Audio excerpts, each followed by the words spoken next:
Hi, I'm Dr. Naomi Scott and I teach Latin and Greek language and literature here in the Department of Classics and Archaeology at the University of Nottingham. My research focuses on ancient Greek comedy and I'm currently writing a book on jokes. So I thought I might share with you today my favourite ancient Greek joke. So this joke is from a play called The Fishers by a playwright Archippus, who was writing in the late 5th and early 4th centuries BC.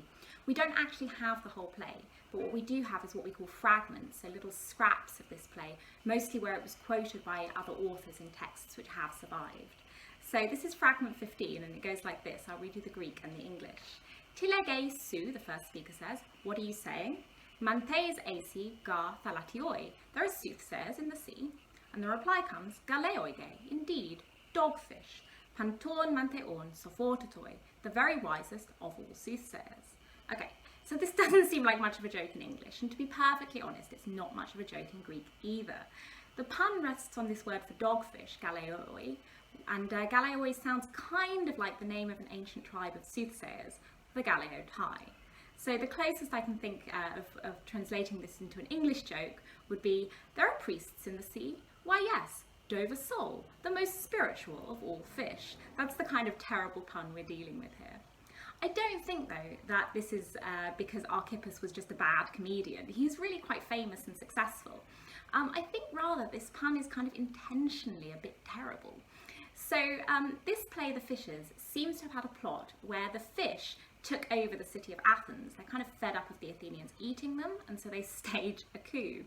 So when we think about it, we're going to have people on stage playing fish in fish costumes.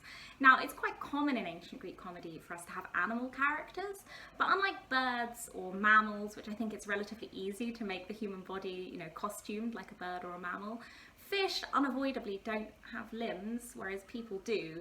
And I think it's kind of going to be awkward no matter how you try and solve this costuming. You're going to have fish with feet on stage, especially because your actors are going to have to be able to move and dance.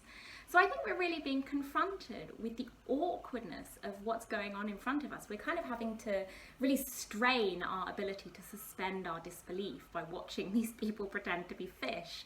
And I think that awkward forcedness is also reflected in these puns, which are also kind of awkward and forced. And so I think there's an interplay here between the jokes and the play and the costume.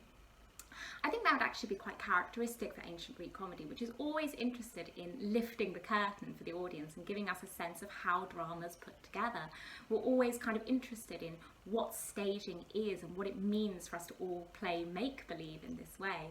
And I think this joke really gets to the heart of that sense in ancient Greek comedy of how odd it is for us all to just be playing make-believe and treating it like a serious art form.